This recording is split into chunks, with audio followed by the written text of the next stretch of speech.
Hey guys, today I'll be showing you a new tool called Bubbleless that is great for outlining and presenting your ideas.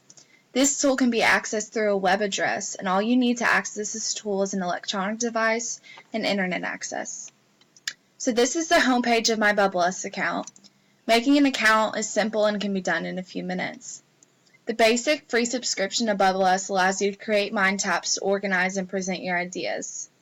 With a small monthly fee, you can unlock various features such as real-time collaborations, sharing your mind maps, and options for others with a link to your mind map to edit these mind maps. So if I go here up to my profile, right here the upgrade icon is where I could click and enter my payment information to upgrade, and this would give me multiple new things to do with my mind maps. When opening your profile, you'll be presented with this Mind Maps folder on the home page. You can either click on the new mind map icon to create a new mind map, or if you want to access a mind map you've already been working on, you'll see a list of all your mind maps on this page as well. So if I want to open one of my mind maps, I'll just click on the title, and then here I can edit and review my mind maps. So if I want to create a new mind map, I'll click on this icon here that says New Mind Map in green. When opening a new mind map, you'll be presented with a yellow icon that says Start Here. So I think it's useful when creating a mind map to put a main idea in the center bubble and then put supporting ideas off of it. So one subject we could discuss is shapes. So I'll enter text shapes there.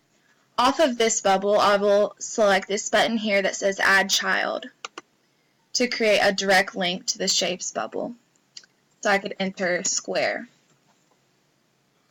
And then to add another bubble off of Shapes, click that button again. I can enter triangle. And thirdly, click this button again, enter rectangle. And then off of each of these bubbles off of shapes, I can add more details. So I'll click here and then click on the Add Child button again.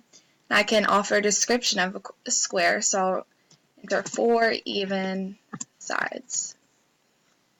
So again, I'll do this for triangle. I'll add a child, offer a description, 3 sides. And then the same thing for rectangle. Click the Add Child button. I can enter 4 sides.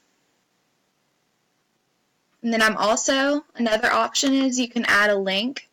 So I'll select this icon here that says Insert Link. Select that.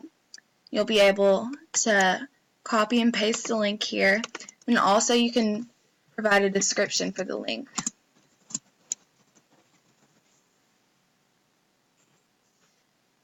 So once I've done that, I can click on this hyperlink here.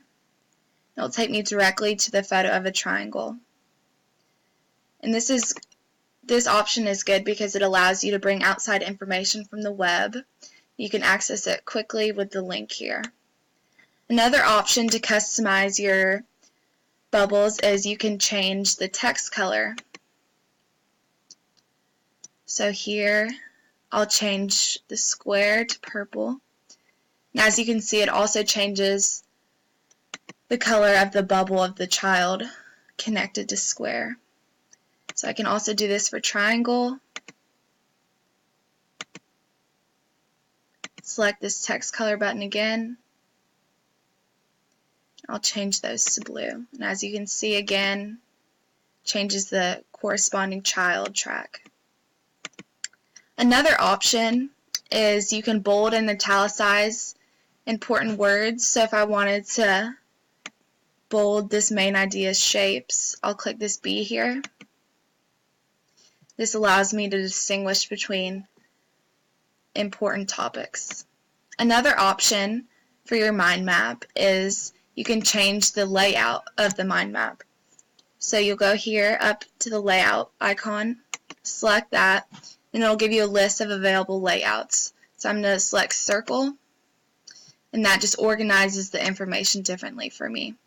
These options really just allow you to distinguish specific details and specific ideas off of your main idea. Then next, if I want to review or share my mind map, you can go up here to the right-hand corner to this presentation mode icon. Click that, and this mode just allows you to better view your mind map, and you can show it to other people.